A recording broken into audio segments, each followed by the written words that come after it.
Howdy everyone, Poacher here with an Age of Magic video, and in today's video we're just going to have a little bit of fun. We're going to do a top 10 list. This list is going to be 10 heroes I think needed more love in the game. Either they've become outdated, they were completely outdated the whole time, or maybe they were released into the game and did not perform at the level we were hoping or expected them to.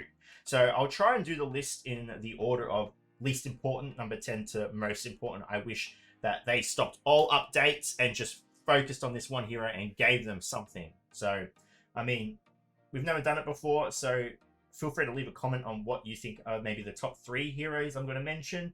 I feel like most people will know what number 1 is. Just mentioning right now, we're not going to talk about Charizard and Roland, okay? They have a whole different set of issues. I mean, they don't even have full golden stars yet. You can't get arcane stars on them. They're obviously outdated as well, so they're not going to be involved in this list. They've got honorable mentions, but not included in this list. So let's get into it. My top 10 heroes I wish just got some love so we could use them, because all heroes in this game are essentially beautiful and we want to use them. Coming in at number 10, and it's probably a surprise, is Wilhelm. Wilhelm came into the game with a set of skills I personally thought were going to change the meta forever, because they were very unique, and he came into the game at a time factions were very heavily influencing the way arena and tournaments were set up. And he was introduced into the game with an ability that disengaged characters from their brotherhood or faction. And that seemed on paper very, very strong. However, I have not personally seen him impact the game much in any way, which is a real shame, because I thought his skill set was really, really good. He could use a little bit of an adjustment. I think there's definitely room to make him more relevant. Maybe he is relevant and we just haven't figured out how to use him, or maybe someone has and they just haven't made people aware. But I feel like this character definitely had a really cool niche skill set, and we just never got to see him fully perform at his peak. He was just released. Not to mention, he was also released in a way that people had to collect him very slowly. So now we're getting to the point where people have him maxed out. Maybe that will make a difference. But again, I'm still yet to see him used in any influential way, except for maybe a few very niche Cradle of Chaos teams. Coming in at number 9 is Egnor, the Wild Elf melee damager, and he suffers from a variety of things. He came into the game with a faction that is to this day still relatively useful. PvP wise, they've completely fallen off. Late game power creeps have made Wild Elves obsolete. However, the Wild Elves still hold a pretty decent relevance in event raids, and some of their characters are very useful in Cradle of Chaos, especially ones like Gloriana, Sandario, and Tiliana. Especially Tiliana, she's probably the best of the whole faction.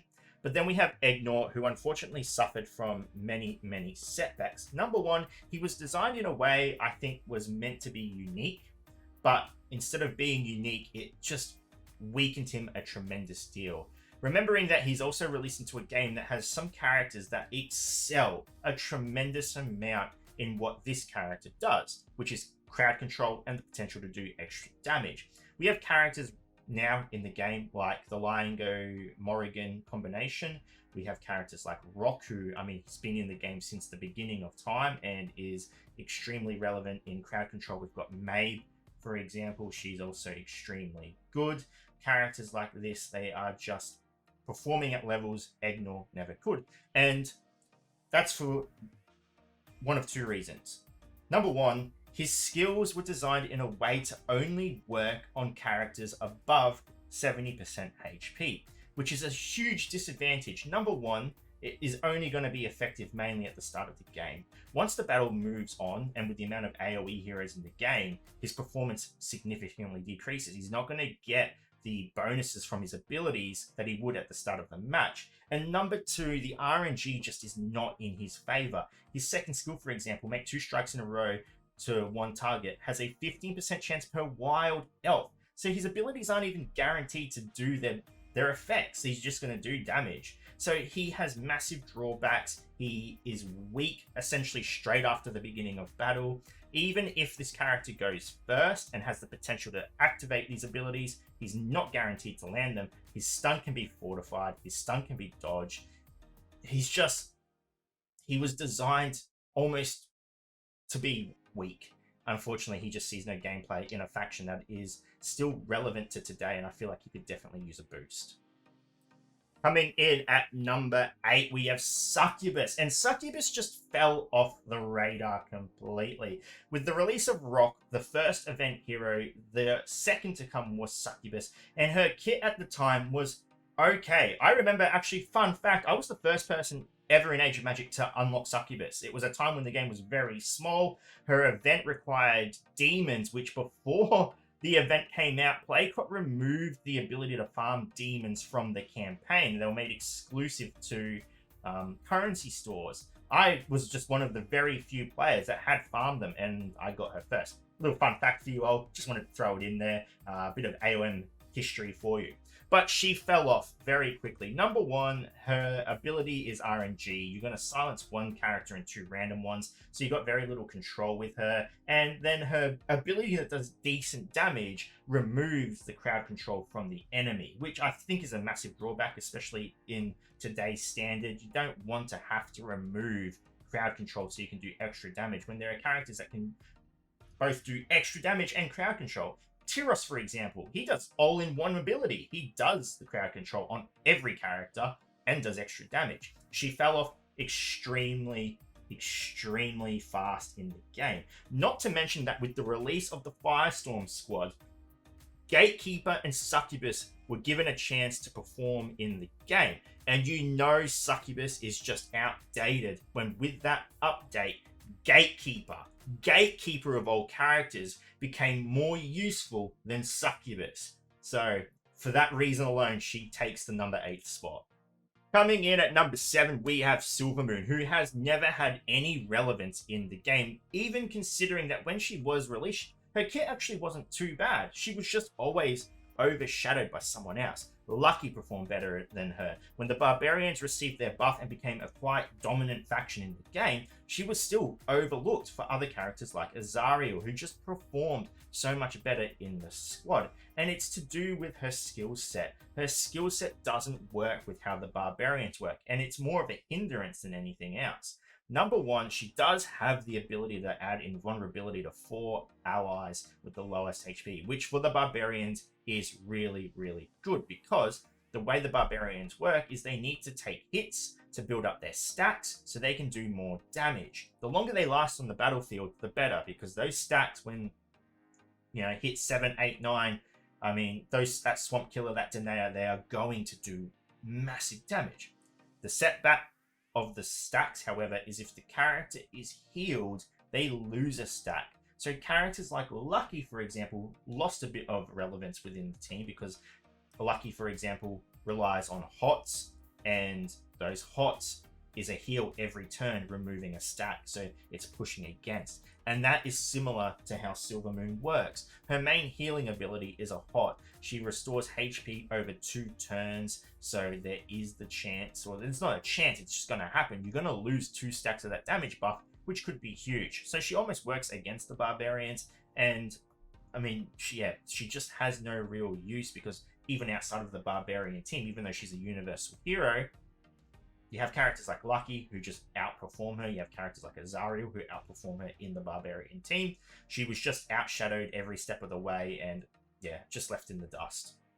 Coming in at number 6, we have Howdy, and every time that event raid comes around where I have to choose between Children of the Forest and High Elves, I try to use the High Elves, and my dislike for this character particularly increases every time I have to use them, because he's just not built to support the High Elves. The High Elves are a team that need to survive. They need the battle to go longer and longer, so Mizuhiku can apply dots, and with Mizuhiku's ability to increase dot damage, that's how the team works. You want to get dots out there, and for that to happen, you need characters to survive.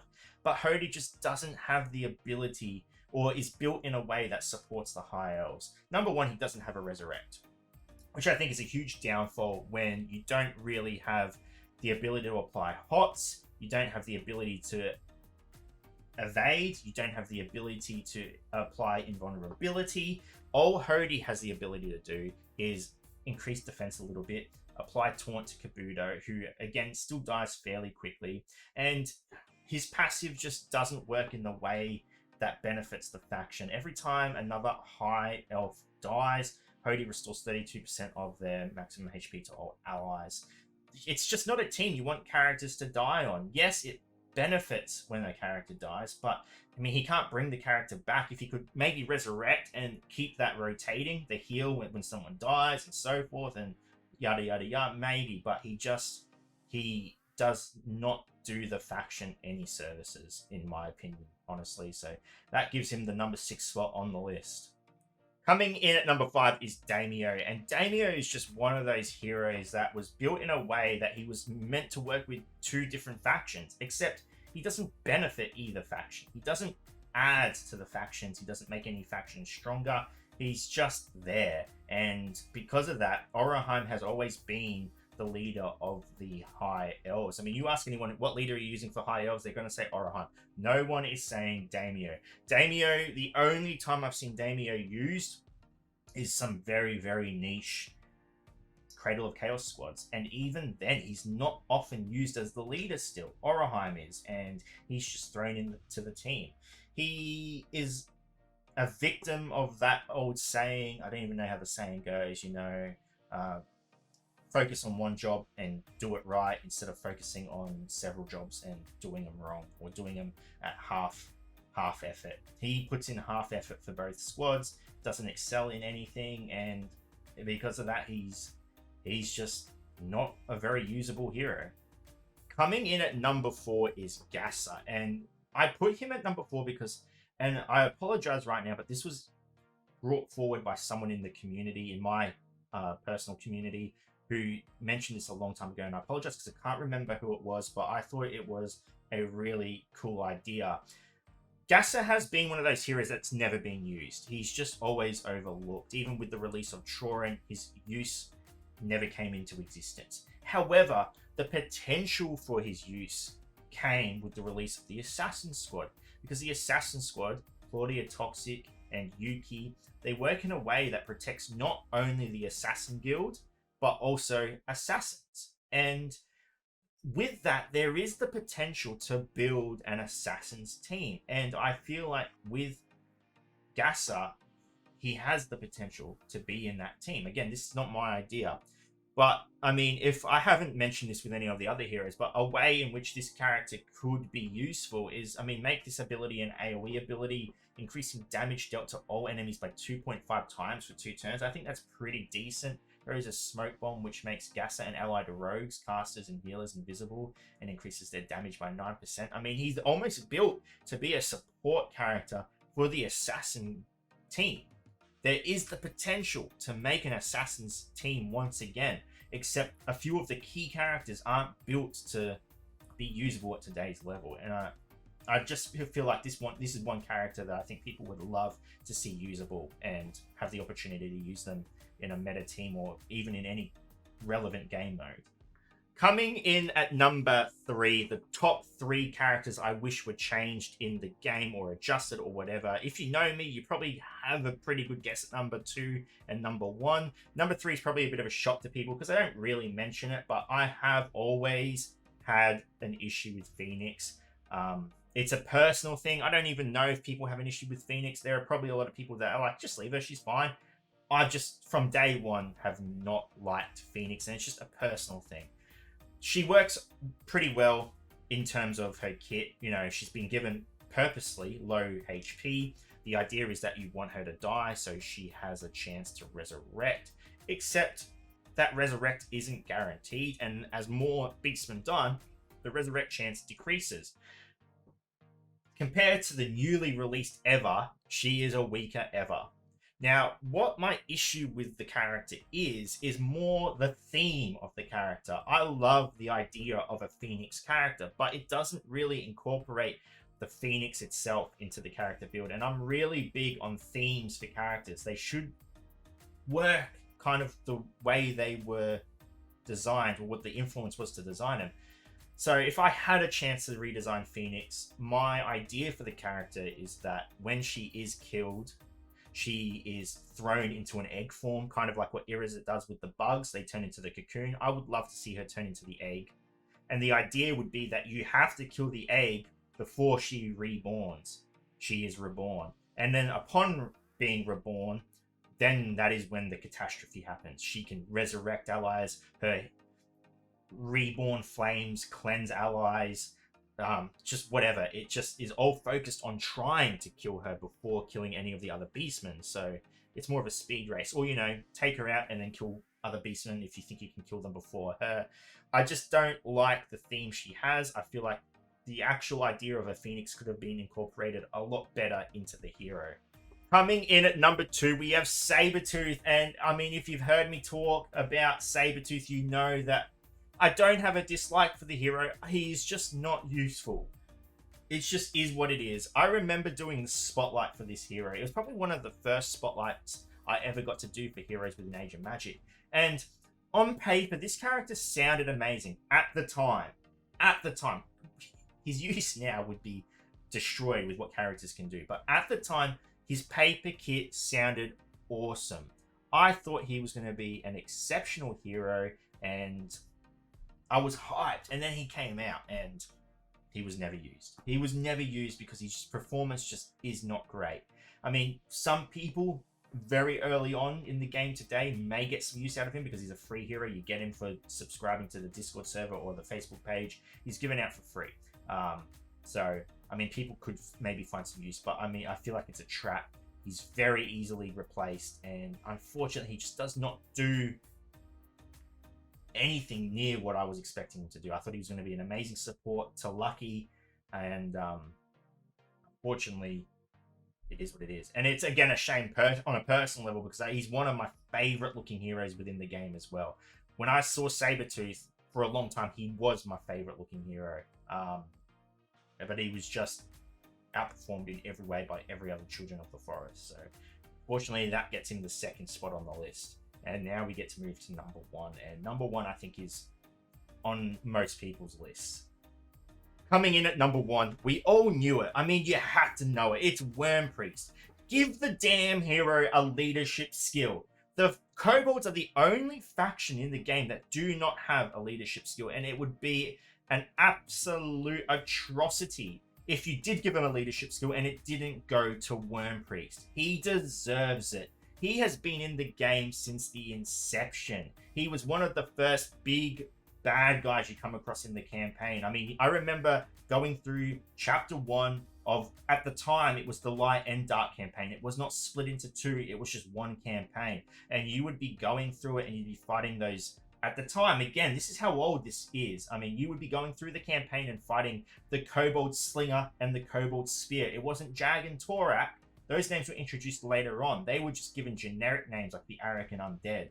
Kobold Slinger, Kobold,